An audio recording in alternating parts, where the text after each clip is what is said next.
गीता में अर्जुन को स्वयं भगवान कह रहे हैं कि उस परमेश्वर की शरण में जा, उसके लिए उन संतों के पास जा जो तत्वदर्शी हो।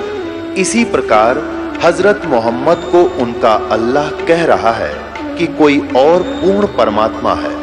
उसको पाने के लिए उन तत्वदर्शी संत की तलाश कर। वो प्रभु कौन है, ये जानने के लिए कृपया अवश्य सुनिए जगत गुरु तत्वदर्शी संत रामपाल जी महाराज के अमृत वचन। अब आप कबीर साहब की वाणी में सृष्टि रचना को सुन रहे हैं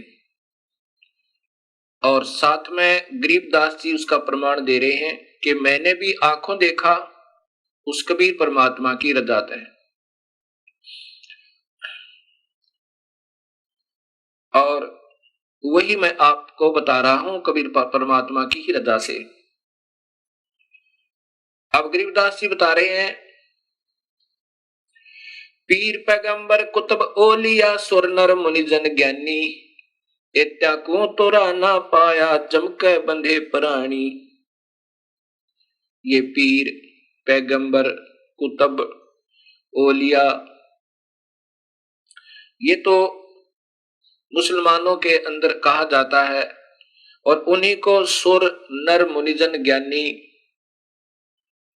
ये हिंदू उन्हीं का नाम है हिंदी भाषा में, और वो अरबी के अंदर पीर पैगंबर कुतुब ओलिया और हिंदी में सुरनर मुनिजन ज्ञानी। एत्या को तो राना पाया जमके बंधे परानी। इनको तो प्रभु की भक्ति यथार्थ प्राप्त नहीं हुई और ये इस जम यम अर्थात काल साधना में ही बंधे हुए हैं। अब अपनी समर्थता बताते हुए कबीर परमेश्वर कह रहे हैं, काल अकाल दोहों को मोसो महाकाल सिर मुंडू। इस काल और अकाल ये परब्रह्म अर्थात काल के दो अर्थ होते हैं। एक तो काल जो खाता है, एक अकाल जो नहीं खाता है। एक काल होता है दुर्भिक्ष, एक काल जिसका विनाश होने वाला हो और अकाल जिसका विनाश कभी ना हो। ये एक ही शब्द के कई अर्थ बनते हैं। काल अकाल दोहों को मोसो महाकाल सिर मुंडो, मैं तो तख्त हजूरी हुक्मी ही चोर खोज को ढूंढू।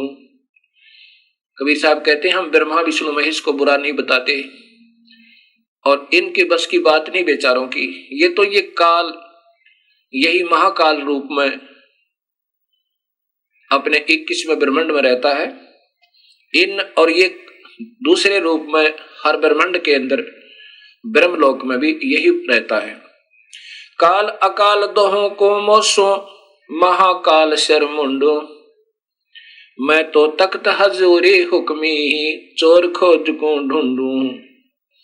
हम तो उस जड़ को पकड़ेंगे, उस काल को, और यही कारण है दुखदाई, सभी जीवों को यही दुखी कर रहा है। मुल्ला माया मग में बैठी हंसा चुन चुन खाई, ज्योत स्वरूपी कहे निरंजन मैं ही करता बाई। ये काल अपनी माया के द्वारा सभी को उलझा के और सभी हंस आत्माओं को, जीव आत्माओं को चुन चुन कर खा रहा है। 1 लाख जीवों का आहार प्रतिदिन कर रहा है। मुल्ला माया मग में बैठी हंसा चुन चुन खाई, ज्योत स्वरूपी कहे निरंजन मैं ही करता बाई। इस काल की द्वारा बिछाया हुआ जाल, ये माया इन सब जीवों को उलझा के, प्रथम तो ये त्रिगुण रूपी माया ब्रह्मा विष्णु महेश के द्वारा जीव को उलझवाता है। उसके बाद ये और जो मूल प्रकृति शेरा वाले के द्वारा इस जीव को उलझवाता है, क्योंकि ये सभी इस काल के वश हैं। इन विचारों का कोई दोष नहीं।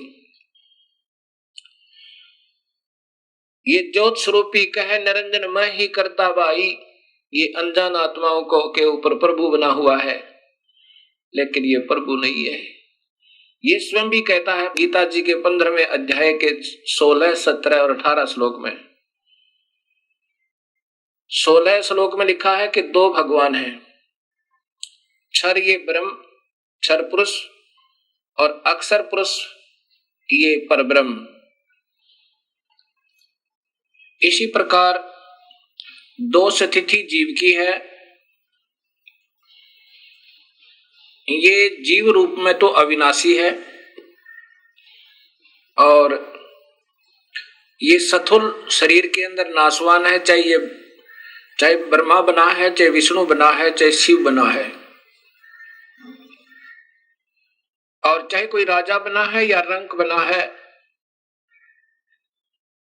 या कोई पशु बना है, पक्षी बना है, ये स्थूल शरीर है, ये तो नाशवान है इन प्राणियों का, और जीवात्मा रूप में ये अविनाशी कहलाते हैं। अब ये है गीता जी के अध्याय नंबर 15 का श्लोक नंबर 16 का अनुवाद। और 17वें श्लोक में लिखा है कि वास्तव में भगवान तो इन दोनों से भी न्यारा है। क्षर नाशवान, अक्षर कुछ अविनाशी। जैसे एक तो कप हो सफेद मिट्टी का बना हुआ, जिसको चीनी का कप कहते हैं, जिसे चाय पीते हैं, और दूसरा हो स्टील का। वो सफेद मिट्टी का बना हुआ कप तो बिल्कुल नाशवान है, शीघ्र ही विनाश को प्राप्त हो सकता है कभी भी। और स्टील लोहे का जो बना हुआ है इस्पात का कप, वो स्थाई समझो कुछ, उससे बहुत स्थाई। किससे? चीनी वाले कप तय, लेकिन वास्तव में भी वो स्थाई नहीं है, क्योंकि लोहे को जंग लगेगा और कभी आने वाले समय में, ठीक है काफी समय लग जाता, फिर भी वो विनाश को प्राप्त होगा, मिट्टी बन जाएगी। परंतु एक सोने का कप हो, अब सोने के कप का विनाश नहीं होता, सोने का अस्तित्व समाप्त नहीं होता, ना जंग लगता है, ना काई लगती है, ना वो नाशवान है। ऐसे ही तीन परमात्माओं का जिक्र गीता जी कर रही है, और दो की सत्य है। और वही परमात्मा जो वास्तव में भगवान कोई और है, और वही अविनाशी परमेश्वर वास्तव में अविनाशी है, वही तीनों लोकों में प्रवेश करके सबका धारण और पोषण करता है। अब जैसे 15वें अध्याय के गीता जी के ही प्रथम और द्वितीय श्लोक में लिखा है कि उल्टा लटका हुआ ये वृक्ष है अर्जुन, इसकी ऊपर को जड़ है, नीचे को ये टहनियां हैं, तीनों गुण रूपी, रजगुण ब्रह्मा, सतगुण विष्णु, तमगुण शिव जी। और वही सबका पालन करता है, पालन पोषण करता है, जो मूल परमात्मा है, जो पूर्ण ब्रह्म है, जो वास्तव में अन्य भगवान है। ये एक संसार रूपी वृक्ष का उदाहरण समझो। ये ऊपर उल्टा लटका हुआ एक वृक्ष, जिसकी ऊपर को जड़ है, नीचे को ये शाखाएं और ये तना, मोटी डार आदि हैं। अब सबसे ऊपर ये वो परमात्मा है जो वास्तव भगवान है, ये जानो। ये पूर्ण ब्रह्म, ये स्वयं कबीर देव है, कबीर परमेश्वर है। और इससे नीचे जो बाहर ये तना है, ये अक्षर पुरुष अर्थात परब्रह्म है। इससे आगे फिर ये टहनी जो मोटी डाल निकलती है, ये क्षर पुरुष अर्थात ये ब्रह्म, ये काल भगवान है। इससे फिर आगे ये तीन टहनियां बन गई, इसके पुत्र ब्रह्मा विष्णु शिव रूपी, ये इसकी शाखाएं हैं। अब ये ऐसे समझना है हमने सृष्टि रचना को, और यही गीता जी बता रही है। और ये पात रूप संसार, कबीर साहब कहते हैं अक्षर पुरुष एक पेड़ है, निरंजन वा की डार, और तीनों देवा शाखा है, ये पात रूप संसार। अब इसमें ये देखना है कि वास्तव में इसका पालन करता कौन है सारे वृक्ष का। ये मूल है, जड़ है, और ये जड़ है वो अन्य परमात्मा, वो पूर्ण ब्रह्म सत्य पुरुष कबीर साहब। अब आप देखिएगा ये पवित्र गीता जी, और इसके अंदर आपको ये श्रीमद् भगवत गीता, गीता प्रेस गोरखपुर से प्रकाशित, ये वही पुस्तक है जो मैं आपको बार बार दिखा रहा हूं। अध्याय नंबर 15 के अध्याय नंबर 15 और ये श्लोक नंबर 16 है। पहले इसकी ये मूल संस्कृत देखिएगा, सीधा सार्थ इससे बनेगा, क्योंकि इन सरलारकर्ताओं ने स्वयं इतना ज्ञान नहीं था कि ये सत्य को सत्य कह सके। ये लिखा है, द्वि इमौ पुरुषो लोके क्षर च अक्षर, इस पृथ्वी वाले लोक में दो भगवान हैं। दो माने दो, इमौ माने इस, पुरुषो माने पुरुष, लोके माने संसार में, क्षर ये नासवान, ये क्षर ये ब्रह्म है, अक्षर ये पर ब्रह्म। द्वि पुरुषो, अक्षर पुरुष क्षर पुरुष, इन इस पुरुष को यहां दोनों स्थान पर लगेगा। ये एवं माने इसी प्रकार, और इसी प्रकार च, और इसी प्रकार क्षर सर्वाणी भूतानि कटुष्ट अक्षर उच्यते, इसी प्रकार जीव की दो स्थिति है। अब यहां इनके द्वारा टीका भी देखिएगा, ये श्री जयदयाल गोविंद का जी के द्वारा भाषा भाष्य टीका है। इस संसार में नाशवान और विनाशी भी दो प्रकार के पुरुष हैं। यहां पुरुष माने भगवान लिखना था, प्रभु लिखना था। फिर इसी प्रकार सर्वाणी, सब संपूर्ण प्राणियों के शरीर तो नाशवान है और जीवात्मा अविनाशी कहा है। अब ये तो क्षर और अक्षर की ज्ञान दिया। अब वास्तव में ये 17वां श्लोक बताता है, स्पष्ट लिखा है, उत्तम पुरुष है तो अन्य, वास्तव में उत्तम परमात्मा यानी इनसे भी श्रेष्ठ भगवान तो कोई और ही है, जिसको परमात्मा इति उदाहरते।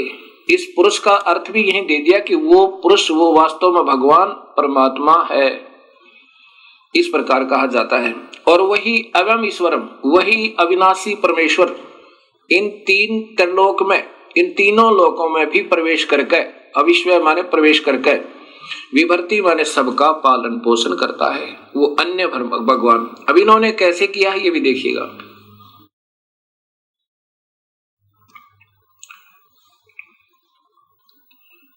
उत्तम पुरुष है तो अन्य ही है, इन्होंने भी स्पष्ट करने की कोशिश की है। यहां भगवान लिखना चाहिए था। उत्तम भगवान तो कोई अन्य है, प्रभु तो कोई अन्य है, तो तीनों लोकों में प्रवेश करके सबका पोषण कर, धारण पोषण करता है, अविनाशी परमेश्वर परमात्मा, इस प्रकार कहा गया है। अब यहां सिद्ध कर दिया कि वही पुरुष यानी परमात्मा, उसी को परमात्मा भी कहते हैं, वही वास्तव में भगवान है। अब ये सिद्ध करना चाहता है दास ने कि गीता बता रही है कि परमात्मा कोई और है, ये स्वयं काल बोल रहा है गीता जी में, ये ब्रह्म बोल रहा है। अब 18वें श्लोक में स्पष्ट है, ये स्वयं काल भगवान कह रहा है कि क्योंकि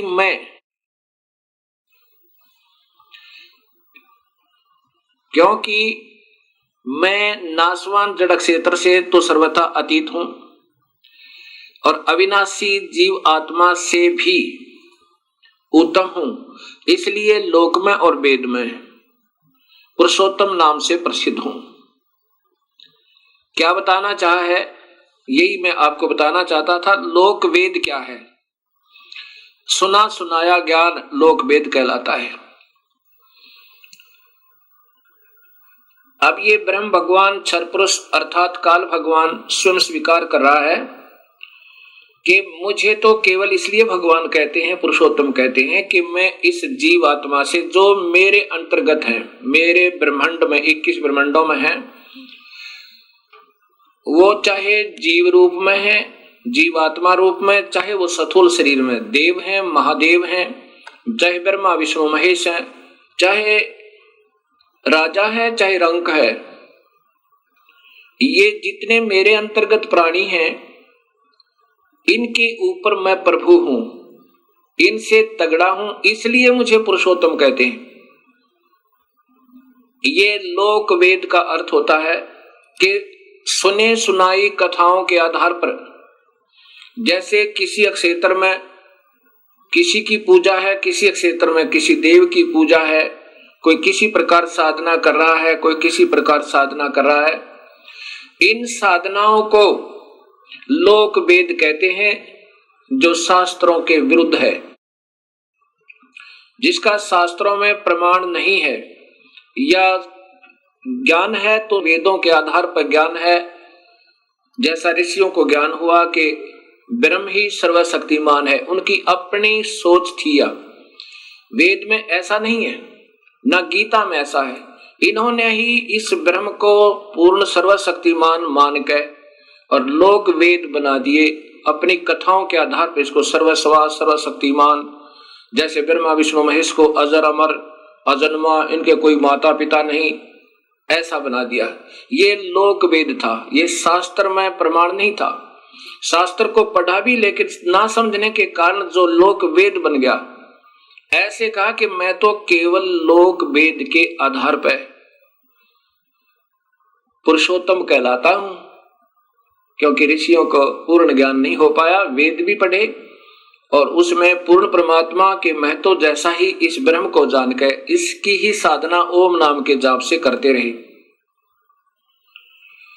तो यह स्पष्ट कह रहा है कि मैं इसलिए प्रभु माना जाता हूं, और जो मुझे ऐसे परमात्मा मान रहा है अपने ही ज्ञान से, वास्तव में उसको ज्ञान सही नहीं है, तो वो मुझे ही हमेशा भजता रहता है। और ये अनमोल शास्त्र मैंने तेरे से बता दिया, रहस्य युक्त। भगवान रहस्य युक्त क्यों कहा? जब ज्ञान है तो स्पष्ट सबके सामने ही आना चाहिए था। रहस्य युक्त क्यों कहा? क्योंकि ये हमेशा हर जीव को गुमराह करने की चेष्टा करता है। अब इसी गीता जी के अब 19 और 20 श्लोक आपको फिर दिखाता हूं।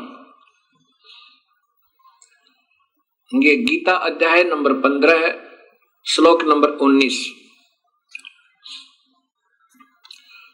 इसमें देखिएगा, हे भारत, जो ज्ञानी पुरुष मुझको इस प्रकार पुरुषोत्तम जानता है, जैसा कि 18वें श्लोक में आपने सुना, वह सर्वज्ञ, सब प्रकार से निरंतर, माम माने मुझे ही, ये वासुदेव इन्होंने अपनी तरफ से लिख दिया, सीधा अर्थ है माम माने मुझको ही, भजती माने भजता है। जो सुने सुनाए ज्ञान के आधार पर मुझे प्रभु मान रहा है, वो मुझे ही भजता है, अर्थात पूर्ण परमात्मा को नहीं भजता।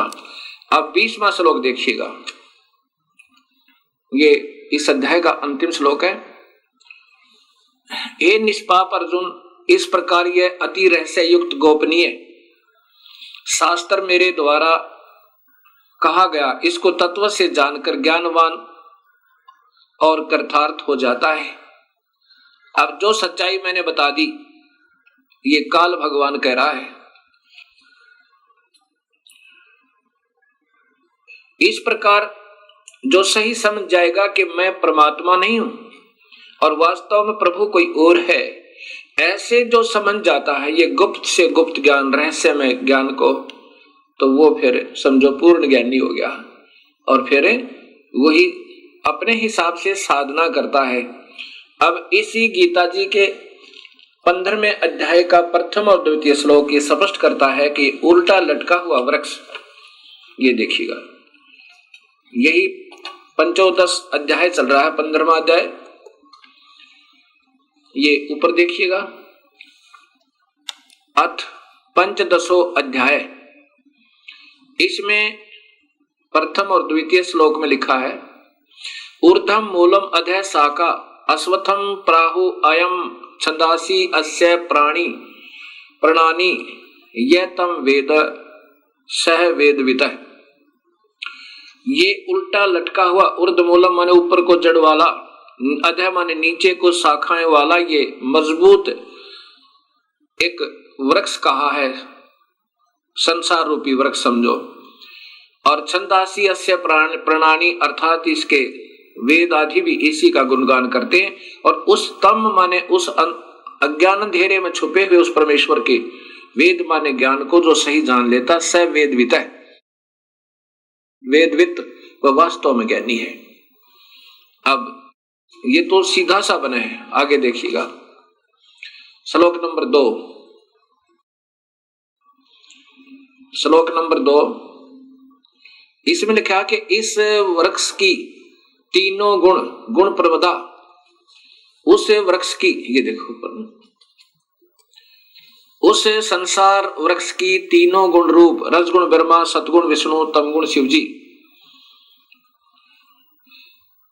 ये तो वैसे इन्होंने अपने तुक मारा है। तीनों गुण रूपी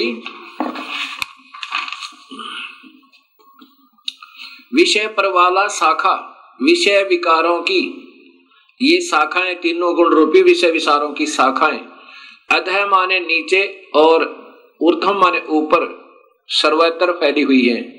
मनुष्य लोक में भी, और ये मनुष्य लोक में कर्मानुबंधनी मूलानी, ये मूल कारण है, जड़े हैं ये वास्तव में कर्मों को में बंधन की तीनों गुण।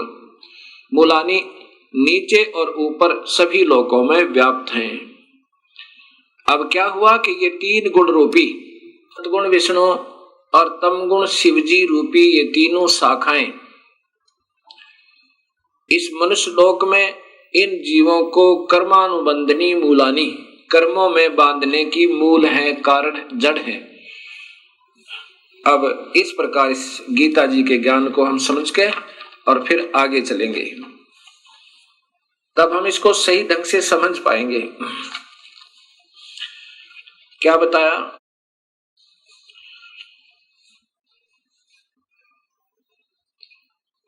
मुल्ला माया मग में बैठी हंसा चुन चुन खाई, ये ज्योत स्वरूपी भया निरंजन, कह निरंजन मैं ही करता वाई। अब ये कह रहा ना कि मैं तो केवल इसलिए भगवान हूं, प्रभु हूं कि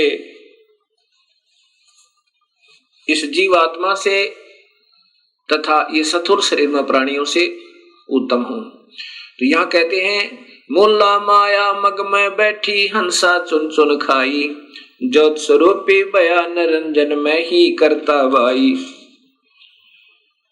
एक न करता दो ना करता नौ ठहराए भाई, दसवां भी धुंधर में मिल जा सत्य कबीर दुहाई। अब इन्हीं विष्णु जी के अवतार 9 तो हो चुके हैं और 10वां अभी आएगा। वो नीकलंक नाम से विष्णुदत्त शर्मा के घर पर संभल नगरी में अवतार लेगा। एंड ऑफ द कलयुग, कलयुग के अंत में उसमें सभी प्राणी मांसाहारी, कर्तघनी और भक्तिहीन हो जाएंगे। उसमें मनुष्य की आयु 20 वर्ष की होगी, स्त्री और पुरुष की, जिसमें से 5 खंड होंगे। खंड का मतलब है कि 5 वर्ष, जैसे आजकल 100 वर्ष की आयु मानते हैं, तो 75 में 80 में आम व्यक्ति की मृत्यु हो जाती है। ऐसे उस समय 20 वर्ष की आयु होगी और 15 वर्ष में आम व्यक्ति मर जाया करेगा, यानी प्राण त्याग जाया करेगा।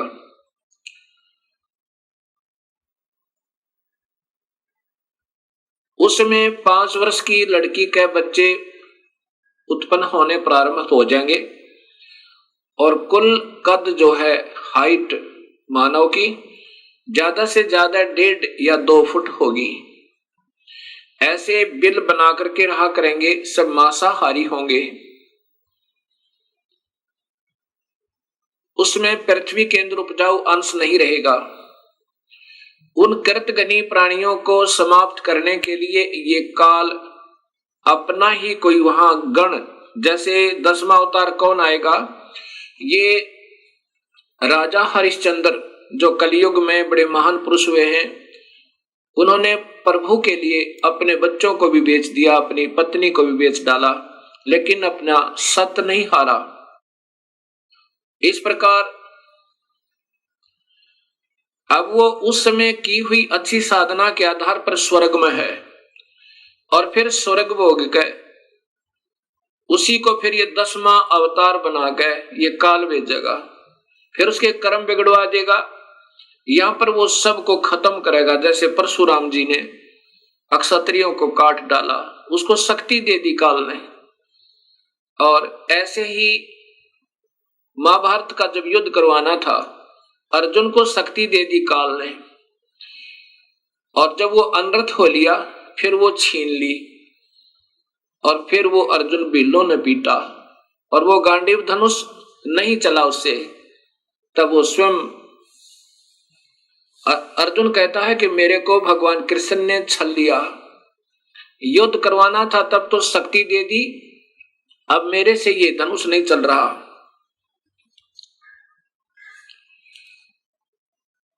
अर्जुन कहता है कि बड़ा छलिया है, लेकिन कबीर साहब कहते हैं कि भगवान कृष्ण छलिया नहीं है, वो नहीं चाहते ऐसा जुल्म करवाना। ये तो सब खेल काल खेल रहा है और ये ब्रह्मा विष्णु महेश और इन्हीं के अवतार बना के वो काल इन सबको नचा रहा है। उसके पास रिमोट कंट्रोल है सबका। ये तो खिलौने हैं उस काल के सामने। वो 1000 भुजा का है वो काल भगवान ब्रह्म, और ये ब्रह्मा विष्णु महेश केवल 4 भुजा के, और ये इनकी मां जो है अष्टंगी शेरा वाली दुर्गा ये 8 भुजा की। अब ये देखना, एक तो 1000 हॉर्स पावर की मोटर हो और एक 4 हॉर्स पावर की हो, एक 16 कला के हो 16 हॉर्स पावर की मोटर हो और एक 1000 कला की यानी पावर हॉर्स पावर की हो, कितना अंतर होता है। ऐसा ही इन सब के अंदर भिन्नता है।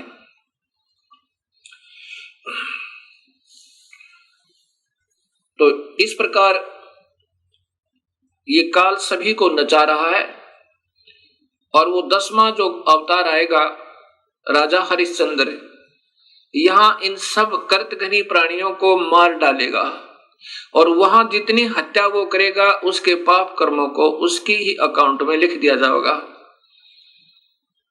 और जब ये अवतार यहां अपना 10वां पूरा कार्य करके चला जाएगा या उछल कूद के, फिर इसको नरक में ठोका जाएगा जब इसके पुण्य अक्षीण हो जाएंगे। ऐसे ये काल सबको धोखा देके अस्थायी सुख दिखा के इन सबको नचा रहा है, ऐसा कबीर परमेश्वर बताना चाहते हैं। 88 दीप मुनीश्वर बंदे मुल्ला डोरी, इस काल की ही माया के अंदर फंसे हुए हैं। कौन कौन? 88,000 ऋषि और 33 करोड़ देवता, 9 नाथ 84 सिद्ध, और ये ब्रह्मा विष्णु महेश जैसी पुण्यात्मा भी ये काल की ही डोर के बंधे हुए हैं, इनसे बाहर नहीं है। 88 दीप मुनीश्वर बंदे मुल्ला डोरी, इतम जमका तुलबाना चलियो पुरुष किशोरी। इन इतनों में तो 21 ब्रह्मांड में तो काल ही का तलवाना अर्थात हुक्म चलता है। मुल्ला का तो माथा दागू सत की मोर करूंगा, पुरुष दीप को हंस ले जाऊं दरा न रोकने दूंगा। अब कबीर परमेश्वर कहते हैं कि इस काल की मुल्ला माया अर्थात सब माया को मैं काट दूंगा और अपने हंस को सतलोक में पुरुष दीप में पूर्ण परमात्मा वाले लोक में ले जाऊंगा। रास्ता नहीं रोकने दूंगा, मैं साथ रहूंगा अपनी पुण्यात्मा के, जो सत भक्ति मेरे पूरे हंस से पूरे संत का नाम लेकर के और वही 3 मंत्रों के जाप से विधिवत साधना अंतिम श्वास तक करता रहेगा। हम तो बंदी छोड़ कहां धर्म राय है चकवे, सतलोक की सकल सुनावा वाणी हमारी अखवे। 14 भवन गवन है मेरा जल थल में सर्वंगी, खालक खलक खलक मैं खालक अवगत अचल अवंगी। अगर अलील चक्र है मेरा जहां से हम चल आए, पांचों पर परवाना मेरा ये बंद छुटावन दाए। इन पांचों के ऊपर मेरा तलवाना मेरा हुक्म चलता है। ब्रह्मा विष्णु महेश और माया और इस काल के ऊपर ज्योत निरंजन के ऊपर कबीर परमेश्वर कहते हैं कि मेरा हुक्म चलता है। अगर अलील चक्र है मेरा जहां से हम चल आए, सतलोक से हम आए हैं, और पांचों पर परवाना मेरा बंद छुटावण दाए। जहां ओंकार निरंजन नाई, ब्रह्मा विष्णु वेद न जाई। जहां वेदों के आधार पर साधना करने वाले वहां नहीं जा सकते, और ना ही ये ब्रह्मा विष्णु महेश जा सकते।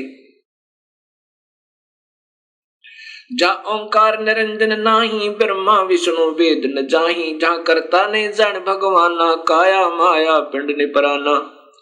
पांच तत्व गुण तीनों गुण नाही, जहां काल द्वीप और नहीं झाई। अमर करूं सतलोक पठाऊं, ताते बंदी छोड़ कहाऊं। बंदी छोड़, बंधन छुटवाने वाला, पाप कर्मों को काटने वाला वो कबीर परमेश्वर कहता है कि अमर करूं, ऐसे लोक में ले जाऊं ये सत सार नाम और सत नाम देकर, वहां से फिर तेरा मरण नहीं होगा। अमर करूं और सतलोक पठाऊं, सतलोक ले जाऊं, भेज दूं। इसलिए मैं बंदी छोड़ कहलाता हूं, ताते बंदी छोड़ कहूं। जैसे यजुर्वेद के 5वें अध्याय के 32 श्लोक में स्पष्ट लिखा है कि वो कबीर परमेश्वर है जो इस काल की बंधन से छुटवाता है, और वो आकार में है।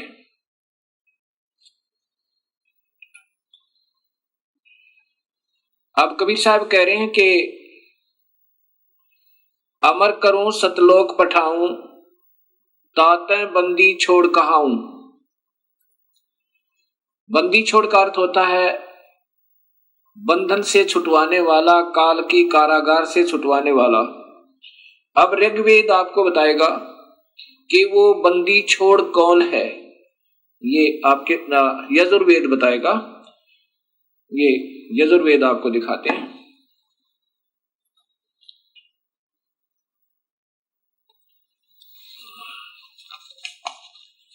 ये महर्षि दयानंद सरस्वती, इनके द्वारा भाषा भाष्य है, इनका स्वयं भाषा भाष्य, इनका टीका किया हुआ है। और ये श्लोक नंबर 32वां अध्याय नंबर 5 का श्लोक नंबर 32 आप देखिएगा। ये रहा,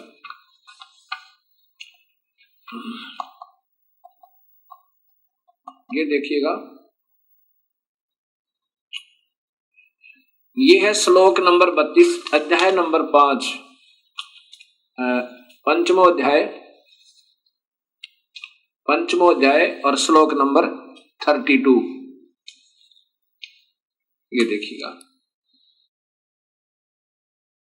ये है उसी गसी कबीर अंगारी असी।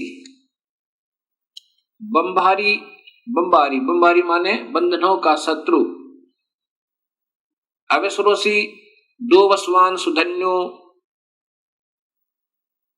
रसी मार्जालिय सम्राट असी कृषाणु पृष्ठो असी पवमानो नभोसी प्रत्यका मृष्टासी अवसूदन है रत धामा असी सवर ज्योति। अब इन्हीं के द्वारा, महर्षि जी के द्वारा ही इनके शब्दों में सुनिए पहले तो। हे जगदीश्वर, जिस कारण आप उशीक माने कांतिमान, असी माने है, अंगहारी माने खोटे चलन वाले जीवों के शत्रु। अंग का अर्थ होता वास्तव में पाप, वापस लेना। अंगहारी का अर्थ होता पाप, अरि माने शत्रु। अंग माने पाप, अरि माने शत्रु। पाप क्या शत्रु, पाप काटने वाले, खोटे कर्म, ये छोटे खोटे चलन नहीं, ये सीधा अर्थ है। अंगारी माने पाप कर्मों को काटने वाले। कबीर, ये कबीर है, ये कबीर को यहां कबीर ही लिखना था। कबीर असी माने है, वो पाप काटने वाला कबीर है। आगे देखिए, फिर स्वयं स्वीकार करते हैं बंबारी, बंधनों का शत्रु, बंधनों के शत्रु, वह तारादि तंतुओं के विस्तार करने वाले। ये तो इन्होंने अपना बना दिया सीधा बंबार। बंभर माने बहरे की तरह विषय वासनाओं के बंधन में बंधे हुए काल के जाल में।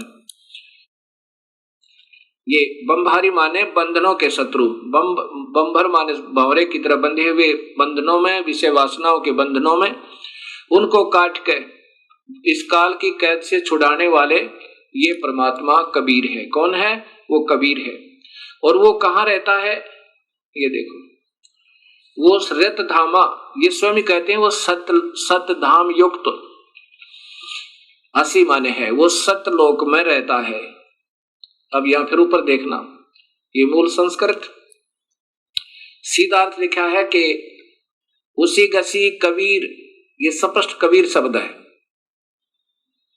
कबीर अंगारी असी, पाप काटने वाले कबीर हैं। और बम्भारी, बम्भारी माने बंदी छोड़, बंधनों के शत्रु कहो या बंधन छुड़वाने वाले बंदी छोड़ कहो, हम उनको बंदी छोड़ कहते हैं। इसलिए कबीर परमेश्वर कह रहे हैं कि अमर करूं सतलोक पठाऊं, ताते बंदी छोड़ कहाऊं। इसलिए मैं बंदी छोड़ कहलाता हूं, अमर करूं और काल के जाल से जीव को छुटवा कर सतलोक ले जाता हूं। अब गरीबदास जी, वही कबीर परमेश्वर की प्यारी आत्मा, अपने प्रभु की समर्थता कैसे बताते हैं और इस काल के जाल को कैसे समझाना चाहते हैं।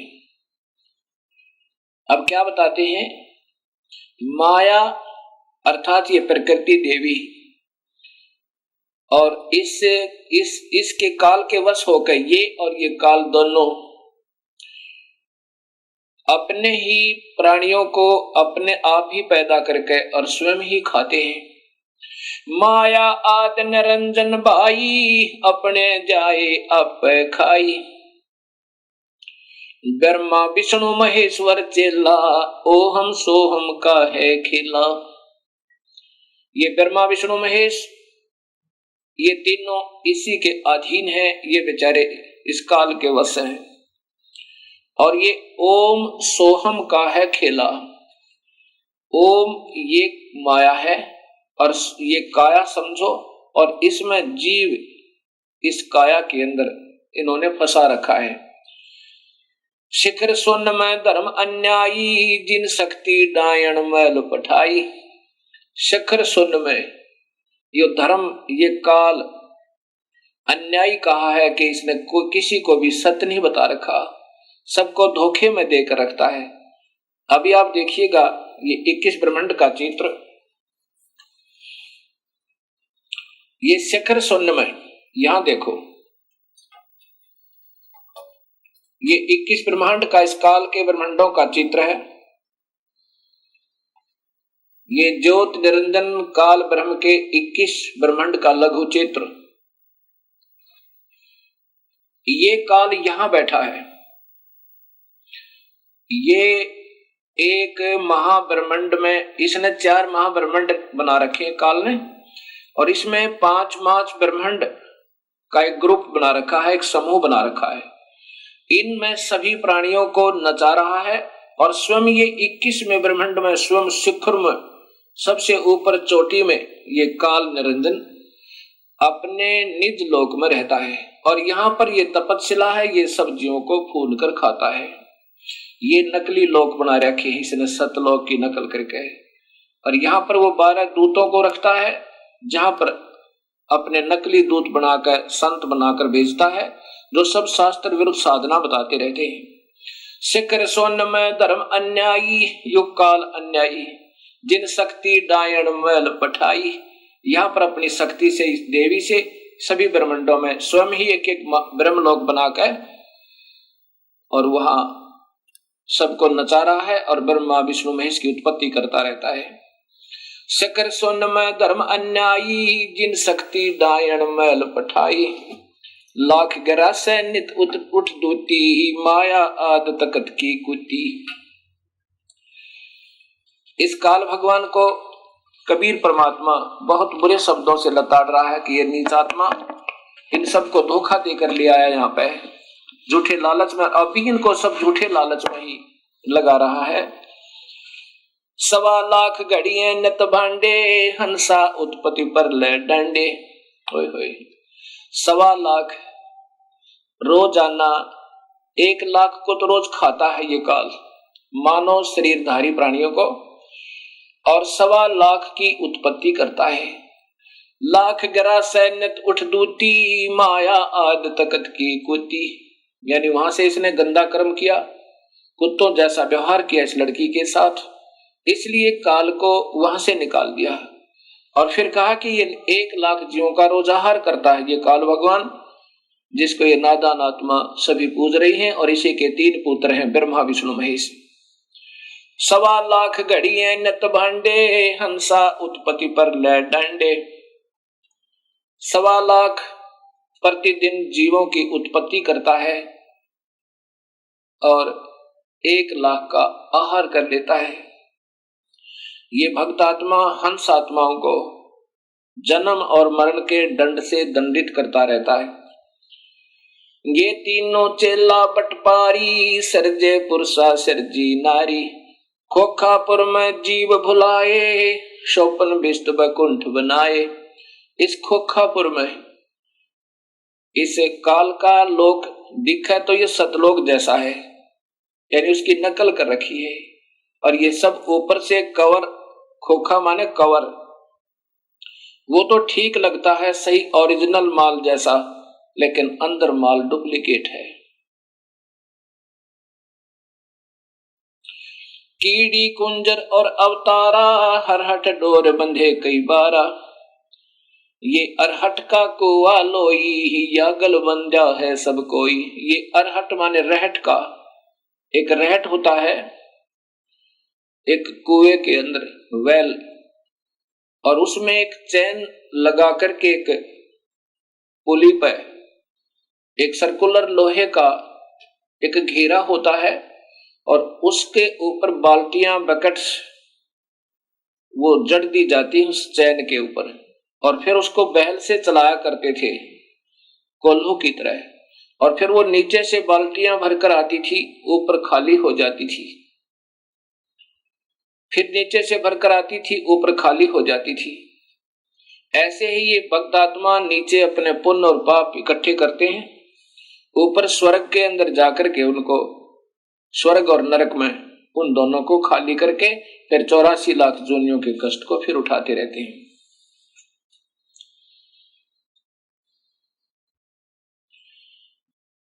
कीड़ी कुंजर और अवतारा, हरहट डोर बंधे कई बारा। कीड़ी यानी चींटी से लेकर और हाथी तक, और ये अवतार भी ऐसे ही काल के जन्म मरण रूपी रहट से बंधे हुए हैं। अरब अलील इंद्र हैं भाई, हरहट डोर बंधे सब आई। शेष महेश गणेश्वर ताही, हरहट डोर बंधे सब आही।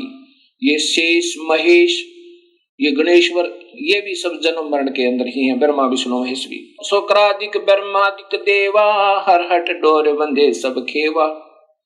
शुक्रादिक ये शुक्राचार्य जैसे महापुरुष भी, और ब्रह्मादिक ब्रह्मा विष्णु महेश आदि ये भी इस जन्म मरण की रहट की डोरी में सब बंधे हुए हैं। कोटिक करता फिरता देखा, हरहट डोर कहूं सुन लेखा। ये चतुर्भुजी भगवान कहाँ में, हरहट डोर बंधे सब आवे। ये चतुर्भुजी भगवान कहाँ में, ये 4 भुजा के भगवान ब्रह्मा विष्णु महेश कहलाते हैं। ये भी इस जन्म मरण के चक्कर रूपी रहट की डोरी से बंधे हुए हैं। ये है खोखापुर का कुआ, इसमें पड़ा सो निश्चय मुआ।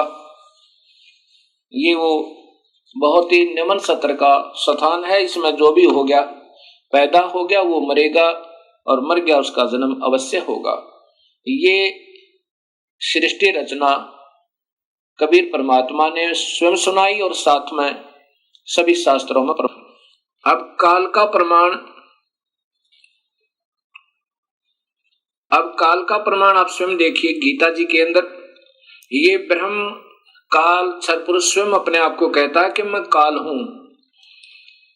श्रीमद् भगवत गीता, गीता प्रेस गोरखपुर से प्रकाशित है, वही पुस्तक है ये। इसमें अध्याय नंबर 11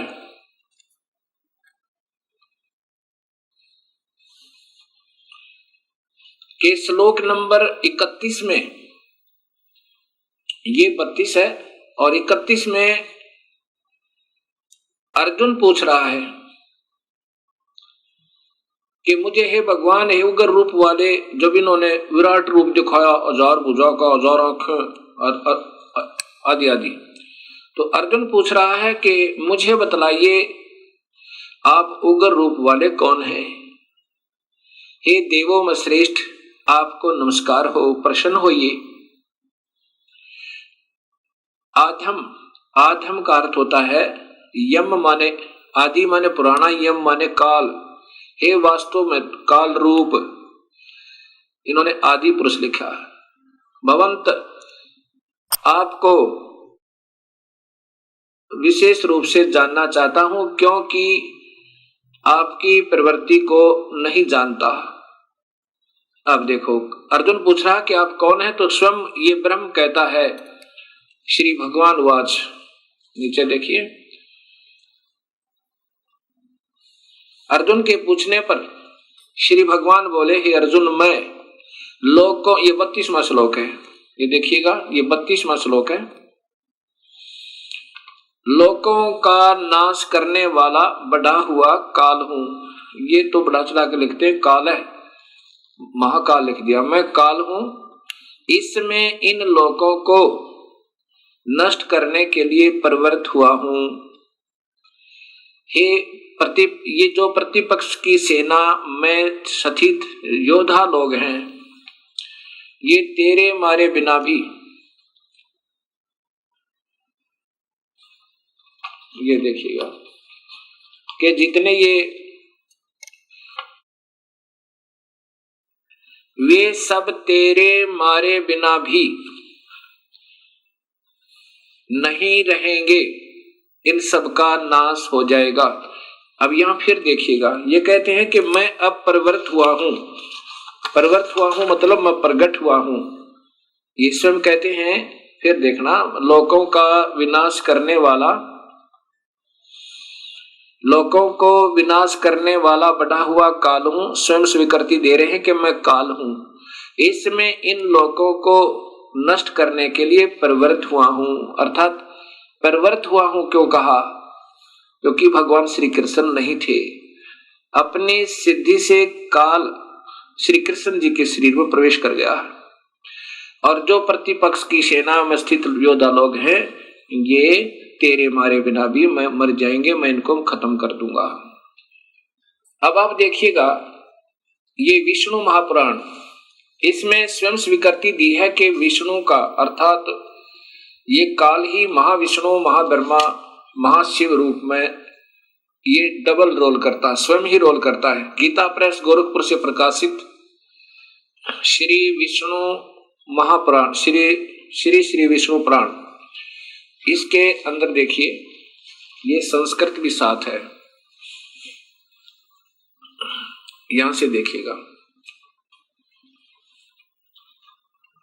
हे द्विज, परब्रह्म का प्रथम रूप पुरुष है, यानी ये दिक काल जो है ये ब्रह्म है। परब्रह्म देव वैसे तुक्के मारा अपने हिसाब से अनजानपने में। ब्रह्म का प्रथम रूप तो पुरुष है। अव्यक्त और व्यक्त, ये इनकी अपनी सोच है। व्यक्त, अव्यक्त और व्यक्त।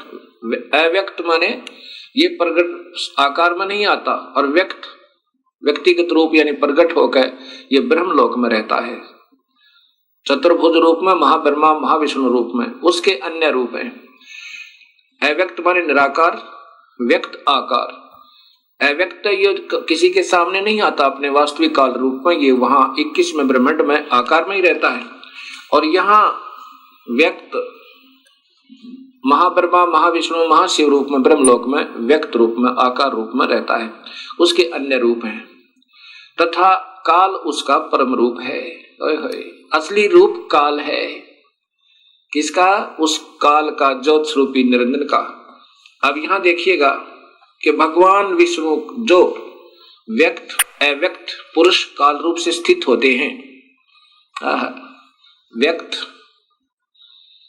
अब जैसे ब्रह्मलोक के अंदर ये महाब्रह्मा महाविष्णु शिव रूप में, ये व्यक्त रूप में है। अव्यक्त ये गुप्त रूप में कृष्ण में प्रवेश कर गया, पुरुष और काल रूप से स्थित है। एक तो भगवान जैसा दिखे और वास्तव में ये काल है। और यहां देखिए, हे द्विज, काल रूप भगवान अनादि है, इनका अनंत नहीं है, इसलिए संसार की उत्पत्ति, स्थिति और प्रलय भी कभी नहीं रुकते। अब यहां देखिए, पुरुष के प्रकृति से पृथक सतीत हो जाने पर ये काल इस देवी को छोड़कर और 21वें ब्रह्मांड में चला गया। हो जाने पर विष्णु भगवान का काल रूप परिवर्त होता है। ओए होए, स्पष्ट लिखा है ये महाविष्णु से प्रारंभ होती है विष्णु पुराण, और फिर त्रिलोकीय विष्णु की महिमाओं से समाप्त होती है। अब यहाँ वो विष्णु भगवान का वो जिसको परब्रह्म लिखा वहां पर वो गलती से ये अपनी सोच से अब लिखा है कि प्रकृति से अलग हो जाने पर पुरुष के यानी काल भगवान के प्रकृति से पृथक हो जाने पर विष्णु भगवान का काल रूप परिवर्त होता है, यानी वो वास्तव में वहां काल रूप में रहता है 21वें ब्रह्मांड में।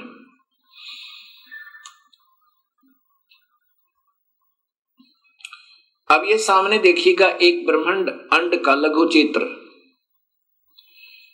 इसमें ये 7 लोक हैं नीचे के, ये पाताल लोक, ये अन्य लोक हैं उतल अवतल रसतल तुतल वितल अतल, और ये है पृथ्वी जिस पर हम बैठे हैं।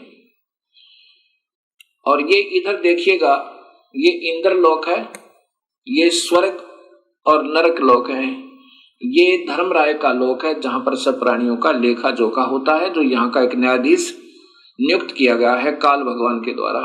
ये काल भगवान के तीसरे पुत्र शिव जी हैं, ये शिवलोक है, और ये प्रथम पुत्र ब्रह्मा है ब्रह्मा लोक में, और ये विष्णु जी का लोक है, ये सेकंड पुत्र ब्रह्मा काल का। और ये काल यहाँ रहता है व्यक्त रूप में, महाब्रह्मा महाविष्णु महाशिव रूप में, और ये प्रकृति देवी का अलग से लोक भी है, और फिर इसको यहाँ भी अपने साथ अपनी पुत्री रूप में रखता है। जब ये इनसे अलग हो जाता है, और यहाँ पर ये एक मानसरोवर भी है, और ये कबीर परमात्मा भी हर ब्रह्मांड में अपना अन्य रूप बनाकर, और इनका सतगुरु का भी एक स्थान यहाँ पर हर ब्रह्मांड में है। जो प्राणी इनकी सत भक्ति करते हैं, अगर वो पार नहीं होते तो उनको तब तक हर ब्रह्मांड में यहाँ रखता है, और फिर जब भक्ति युग आता है तो फिर उनको दोबारा जन्म दे देता है, और फिर अपने बच्चों को ढूंढ लेते हैं। अब ये एक ब्रह्मांड का चित्र है। अब 21 ब्रह्मांड का चित्र देखिए।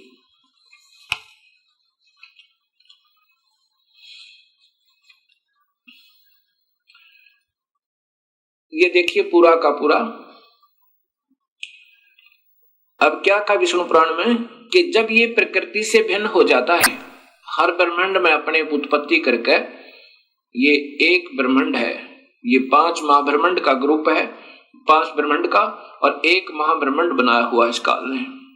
इस एक एक ब्रह्मांड में अपनी पत्नी के साथ रहकर एक एक ब्रह्मा, एक विष्णु, एक शिव की उत्पत्ति करके एक ब्रह्मांड की शुरुआत कर देता है। फिर इनसे भी अलग हो जाता है, फिर इनके साथ नहीं रहता, वो काल यहाँ रहता है। देखो कितना स्पष्ट किया है कि वो फिर काल रूप हो जाता है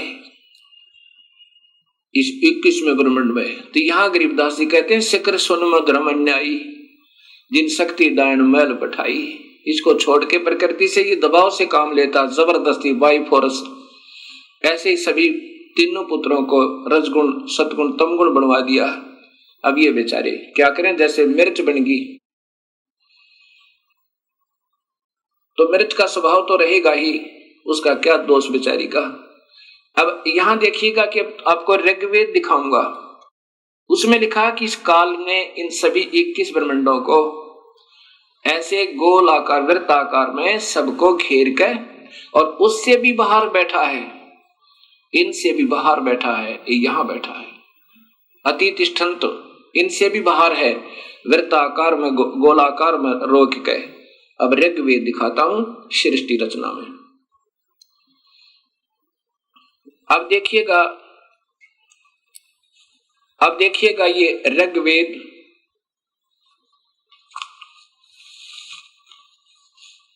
ये महर्षि दान सरस्वती द्वारा भाषा भाष्य है।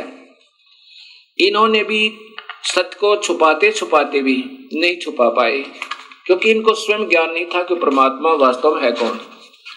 अब ये देखिएगा, ऋग्वेद मंडल नंबर 10 और सूक्त नंबर 90, इसमें देखना संस्कृत स्पष्ट बता रही है। यहां देखिए, सहस्रा शीर्षा सहस्रा अक्षा अक्षय सहस्र पात है स भूमि विश्वस्तो वृत्वा, ये देखना वृत्वा अति तिष्ठन्त 10 उंगलम पुरुष है परमेश्वर, ये काल भगवान, पुरुष माने काल भगवान, क्योंकि अब सहस्रा शीर्षा संसार के सिरों वाला, सहस्रा संसार के नहीं 1000 सिर वाला, जैसे गीता में लिखा है हे सहस्रा बाहु सहस्रा अक्ष वाले, सहस्रा अक्षय और हजारों आंखों वाला, इन्होंने संसार की आंखों वाला लिखा है, जबकि सहस्र माने 1000 होता है। 1000 पात है, 1000 पैरों वाला सहस्रा पात।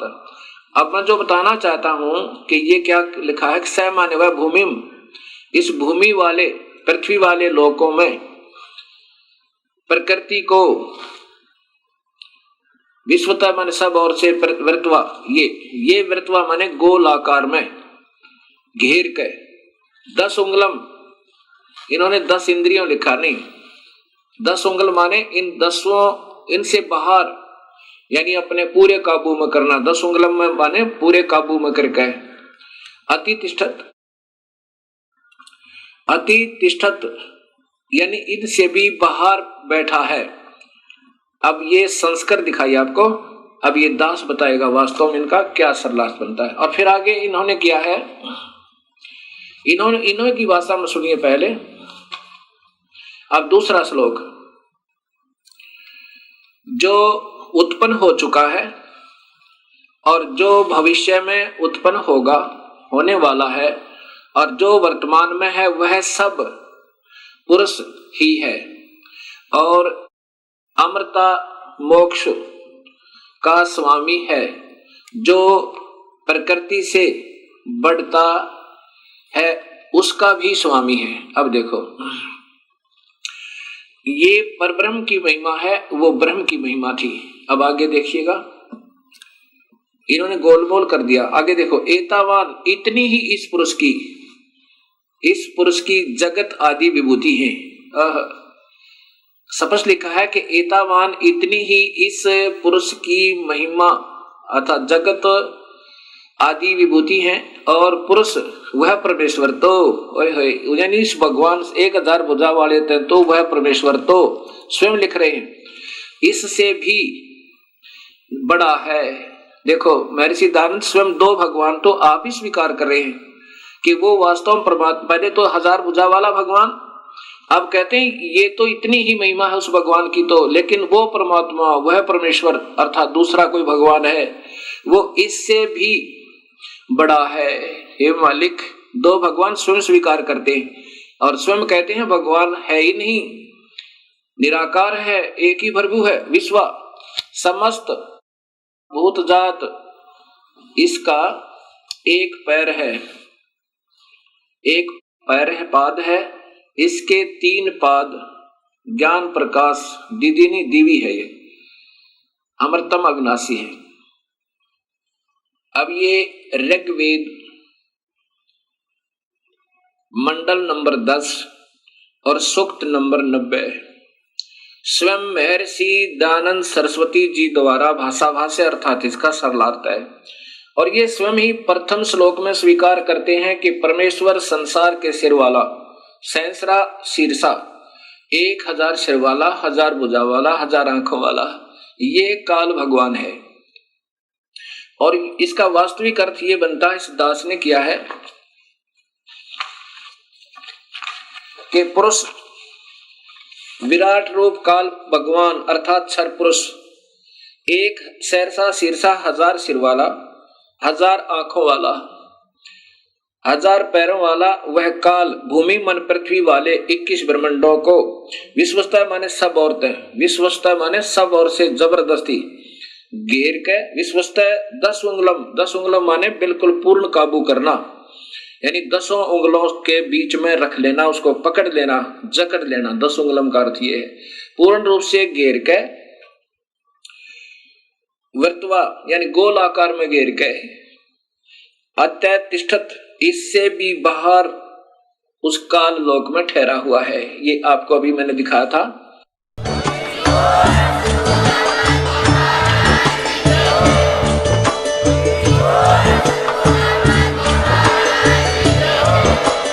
आप सुन रहे थे जगत गुरु तत्वदर्शी संत रामपाल जी महाराज जी के मंगल प्रवचन। अधिक जानकारी के लिए विजिट कीजिए हमारी वेबसाइट www.jagatgururampalji.org। संत रामपाल जी महाराज जी के शुभ आशीर्वाद से पूरे विश्व भर में 500 से भी ज्यादा नाम दीक्षा केंद्र हैं, जिन पर संत रामपाल जी महाराज जी द्वारा ऑनलाइन निशुल्क नाम दीक्षा दी जा रही है। अपने नजदीकी नाम दीक्षा केंद्र का पता करने के लिए संपर्क करें 8222880541।